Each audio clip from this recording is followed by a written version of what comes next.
Alam niyo mga ka-fighter,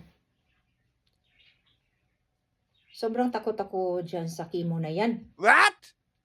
At, pero kahit, takot ako sa chemo, takot ako sa treatment, pero ginagawa ko. Oo, ginagawa ko dahil gusto kong gumaling.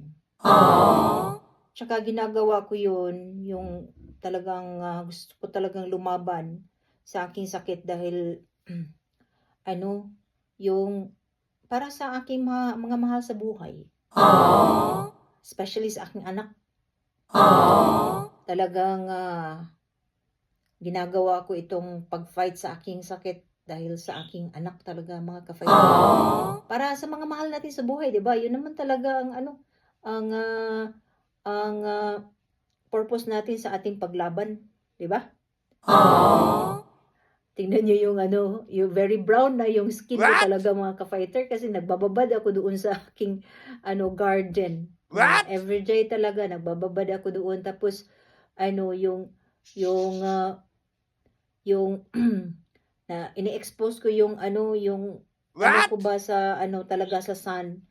Kasi 'di ba maganda naman talaga yung ano vitamin ng mula sa araw mga ka-fighter para Wow. sa atin lalo na mayroon tayong mga sakit. Oo.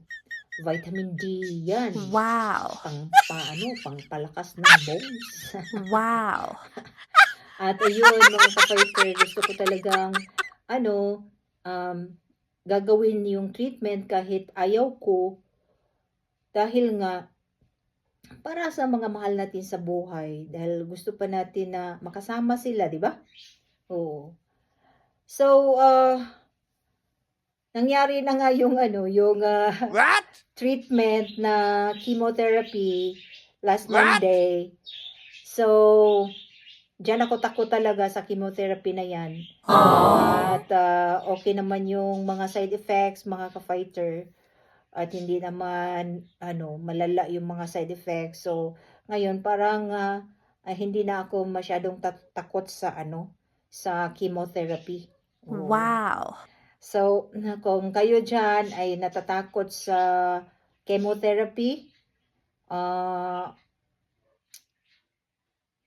lakasan niyo lang ang loob niyo. Wow. At saka isang panlaban mga ka-fighter na para malabanan natin yung mga side effects ay ano, palakasin talaga natin yung ating immune system. Yung resistensya Wow. ng katawan natin, yun talaga ang palakasin natin.